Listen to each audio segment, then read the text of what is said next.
Dragon ball Dayma episode की शुरुआत इतनी खतरनाक थी, मतलब कोई बकवास नहीं, कुछ नहीं, सीधा शुरुआत फाइट से, जिसको देखकर गूज बम्प ही आ गए। और हाँ, एक सबसे इम्पोर्टेंट बात, सुप्रीम डीमन किंग गोमा वो मेन विलन नहीं है और मेन विलन कोई और ही है बिहाइंड द सीन। ग्लोरियो का अर्थ पर जाकर गोकू और बाकी सभी को डीमन वर्ल्ड लाना और डीमन वर्ल्ड के ड्रैगन बॉल्स को कलेक्ट करना, उनके पीछे क्या रीजन है, सब कुछ पता चलने वाला है इस एपिसोड में, तो वीडियो एंड तक जरूर देखना। तो चलो फिर शुरू करते हैं डायमा एपिसोड 8 का एक्सप्लेनेशन। तो जैसे ही तामागामी नंबर 3 को पता चलता है कि गोकू 3 स्टार ड्रैगन बॉल लेने आया है, तो वो अपना हथौड़ा उठाता है और गोकू को पेलने के लिए टूट पड़ता है। तामागामी गोकू पर अपने हैमर से कई बार अटैक करता है, पर कोई भी अटैक लैंड नहीं करता है, जिसके बाद अब बारी गोकू की थी। वो अपने न्योइबो से तामागामी नंबर 3 पर अटैक करता है, जिसे वो ब्लॉक करता है और गोकू को रिटर्न गिफ्ट में एक किक मारता है, जिसके बाद गोकू अपना न्योइबो तामागामी की तरफ एक्सटेंड करता है, जिससे कि पहले तो तामागामी डिफेंड करता है और अपना हथौड़ा गोकू की तरफ फेंक देता है, जिसे गोकू बचकर तामागामी की तरफ अटैक करने के लिए बढ़ता है।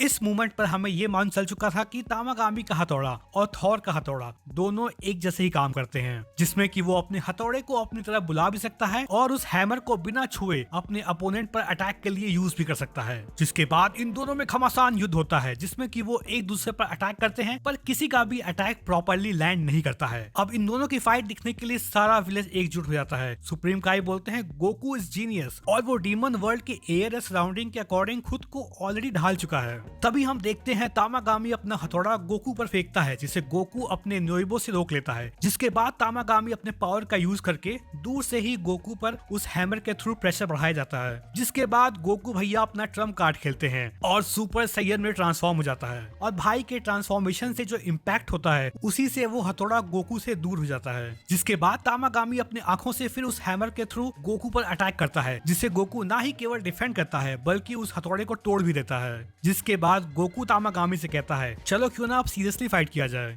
सेकेंड राउंड मिक्स बैटल था, जिसमें दोनों हैंड टू हैंड कॉम्बैट के साथ गोकू येलो एनर्जी बॉल का यूज कर रहा था और तामागामी मैजिक का यूज कर रहा था और मेरे अकॉर्डिंग उस मैजिक की प्रॉपर्टी फायर थी। जिसके बाद तब तामागामी एकदम सुपर सीरियस होकर अपने मैजिक को जमीनों के थ्रू हर जगह से रिलीज करता है ताकि वो गोकू को हिट कर पाए, जिसको देखकर गोकू अपना कामेहामेहा को लॉन्च करता है, जिसका हम सभी शिद्दत से नजरें गड़ाए हुए इंतजार कर रहे थे। गोकू का कामेहामेहा और तामागामी नंबर 3 का मैजिक बॉल क्लैश करते हैं, जिसको कामेहामेहा इजिली ओवर पावर कर देता है और सीधा तामागामी की तरफ बढ़ने लगता है, जिसको कि बेचारा तामागामी अपने पिछवाड़े और एड़ी चोटी का जोर लगाकर रोकने की कोशिश करता है। जैसे तैसे करके वो कामेहामेहा को ऊपर आसमान की तरफ डिफ्लेक्ट कर देता है, जिससे कि एकदम जोर का धमाका होता है। फिर तामागामी कहता है मैं हार मानता हूँ, अब ये लड़ाई आगे कंटिन्यू करके कोई फायदा नहीं है। जिसके बाद गोकू कहता है क्या मैं अब ड्रैगन बॉल ले सकता हूँ? तामागामी कहता है नहीं, अभी एक फाइनल बैटल और बचा है और ये बैटल से ज्यादा मोर ऑफ अ गेम था और इस गेम का नाम था कप शफल चैलेंज, जिसमें कि गोकू के सामने 5 कप थी और एक कप के अंदर ड्रैगन बॉल रखी जाएगी। जिसके बाद तामागामी कप को शफल करेगा और गोकू को सही सही गैस करना होगा कि ड्रैगन बॉल किस कप के अंदर है, फिर जाकर उसे ड्रैगन बॉल मिलेगी।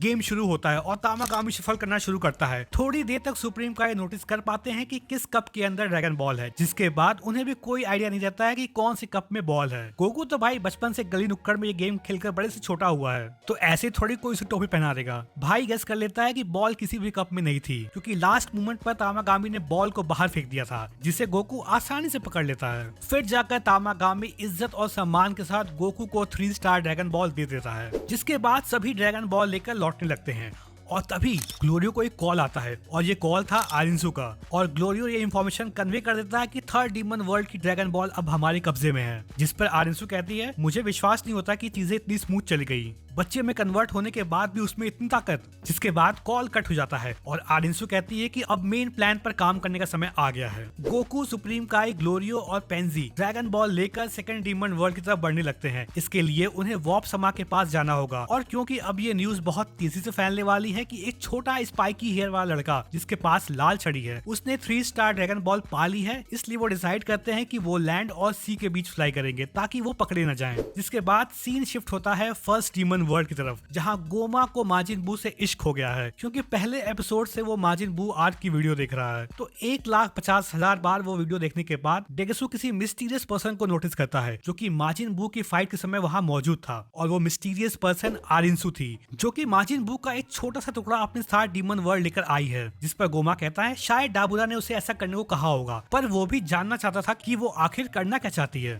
सीन दोबारा शिफ्ट होता है आरिंसू की तरफ, जो घने जंगलों के बीच एक लैब के बाहर खड़ी रहती है, जिसके बाद वो उस लैब में एंटर करती है और हर तरफ लैब में यूज होने वाले सामान रखे थे, जिसको देखकर तुम्हें अपने केमिस्ट्री क्लास की याद आ जाएगी। जिसके बाद आरिंसू उस लैब में प्रेजेंट एक रूम में एंटर करती है, जहाँ एक बूढ़ी माजिन जिसका नाम मारबा था वो कुछ प्रिपेयर कर रही थी और आरिंसू से पूछती है कि उसकी तैयारी कैसी चल रही है। जिसके बाद मारबा जिस सॉल्यूशन को बना रही थी उसे टेस्ट करती है और कहती है, तुमने जो माजिन बू का टुकड़ा लाकर मुझे दिया है उससे इसमें स्वाद आ गया है और मुझे लगता है कि अब ये बिल्कुल तैयार हो चुका है। जिसके बाद मारबा वो सॉल्यूशन को एक कास्टिंग मोड में डाल देती है, जिससे कि एक स्ट्रॉन्ग मार्जिन क्रिएट होगा। अब ऐसा एक्सपेरिमेंट ये दोनों पहले भी कर चुके हैं, पर जो मार्जिन उससे क्रिएट हुआ था वो आरिंसू से ही हार गया था। पर अब क्योंकि इस सॉल्यूशन में मार्जिन बुक का फ्रेगमेंट मिला हुआ है, जिससे कि वो श्योर थी कि अब जो मार्जिन क्रिएट होगा वो बहुत स्ट्रॉन्ग होगा। और एक बात और, मारबा को हल्के में बिल्कुल मत लेना, ये वही औरत है जिसने मार्जिन बुक को लास्ट टाइम क्रिएट किया था। तुम सोच रहे होगे कि मार्जिन बुक को तो बीबीडी ने क्रिएट किया था, तो पूरी सच्चाई ये है कि बीबीडी मारबा के पास आया था और उसने रिक्वेस्ट की थी, जिसके बाद मारबा ने बू को क्रिएट किया था। मारबा के अकॉर्डिंग मार्जिन बू उसे केवल तुक्के से बन गया था, जो कि बहुत स्ट्रॉन्ग तो था पर उसे कंट्रोल नहीं कर सकते थे। इसलिए इस बार जो मार्जिन वो क्रिएट कर रही है उसमें उसका मेन फोकस कंट्रोलेबिलिटी पर है, ताकि वो स्ट्रॉन्ग भी हो और उसे कंट्रोल भी आसानी से किया जा सके। जिसके बाद मारबा आरिंसू से उस सॉल्यूशन में अपना सलाइवा ऐड करने को बोलती है, जिससे कि आरिंसू उस नए मार्जिन से बिना बोले इन्फॉर्मेशन शेयर कर सकती है और उसे कंट्रोल करना भी आसान हो जाएगा। मारबा कहती है, अगर ये प्लान काम किया तो मैं एक बड़े रिवॉर्ड की उम्मीद करती हूँ। जिस पर आरिंसू कहती है, हाँ क्यों नहीं, पर मेरे सुप्रीम डीमन किंग बनने के बाद। जिस पर मारबा कहती है, गोमा भले ही स्ट्रॉन्ग न दिखता हो पर वो बहुत पावरफुल है। आरिंसू रिप्लाई देती है कि कोई नहीं, अगर प्लान नहीं भी वर्क किया तो मैं ड्रैगन बॉल का यूज कर लूंगी। जिसको सुनकर मारबा एकदम शॉक हो जाती है, क्योंकि अब तक किसी ने डीमन वर्ल्ड के ड्रैगन बॉल का यूज नहीं किया था। आरिंसू आगे कहती है कि मैंने अपने बाकी प्यादों को ऑलरेडी काम पर लगा दिया है और हमने एक ड्रैगन बॉल को हासिल भी कर लिया है। जिसके बाद सीन शिफ्ट होता है हाइबिस की तरफ, जहां उसे थर्ड डीमन वर्ल्ड के किंग कदान का कॉल आता है और बताता है कि गोकू ने ऑलरेडी तामागामी को हराकर ड्रैगन बॉल हासिल कर लिया है। और हम देखते हैं कि किंग कदान और बाकी मेंबर्स खूब एंजॉय कर रहे हैं इस अचीवमेंट का। जिसके बाद वो आगे कहता है कि इसलिए तुम्हें गोकू लोग के पीछे जाने की जरूरत नहीं है, तुम सीधा वॉप समा के पास जाओ, तुम्हें वो लोग वहीं मिल जाएंगे। जिसके बाद वजीटा एकदम चौड़ में और एरोगेंटली हाइबिस से कहता है, तो डीमन वर्ल्ड पर भी ड्रैगन बॉल प्रेजेंट है क्या? मुझे और डिटेल चाहिए इसके बारे में। हाइबिस पूरा इग्नोर करता है और कुछ भी जवाब नहीं देता है। जिस पर वजीटा फिर कहता है, क्या हुआ बताओ? हाइबिस बोलता है, तुम साले ना ही किंग हो फिर भी इतनी अकड़, इसलिए मैंने तुम्हें इग्नोर किया। जिसके बाद वजीटा अपनी घोर बेइज्जती के बाद कहता है, प्लीज मुझे बताओ। बुल्मा और पिकोलो खूब एंजॉय कर रहे थे इस मोमेंट का। तो 8th एपिसोड इतना ही था। अगर वीडियो अच्छी लगी हो तो बिल्कुल शर्माना मत, लाइक शेयर और सब्सक्राइब ठोक के करना।